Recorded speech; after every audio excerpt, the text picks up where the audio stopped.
শার্টের দাম কত? 19,500। কোথাকার শার্ট? হাইল্যান্ডের শার্ট। কে এনেছে? আপনার বসের কি মানে আছে, লাইসেন্স আছে?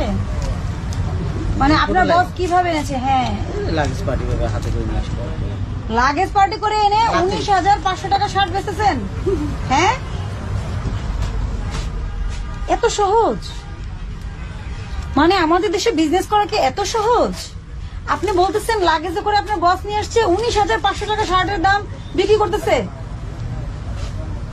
মানে আপনারা কোন যুগে বসবাস করছেন? আপনারা কোন যুগে বসবাস করছেন? এটা কোন এলাকা বলেন? ধানমন্ডি এলাকা। আপনার দোকানের নামটা বলেন। প্রিয় প্রিয়। আর কয়টা আউটলেট আছে আপনাদের? আচ্ছা, বলেন কয়টা? এটা আছে আর উত্তর আছে। এটা আর উত্তরা। তা আপনার বস কি আসলে লাগেজে করে এটা এনে যেভাবে আপনি বললেন যত সহজ ভাবে, বিষয়টা কি এত সহজ? এত পেটে যে বিক্রি করা যায় না। আপনি 19,500 টাকা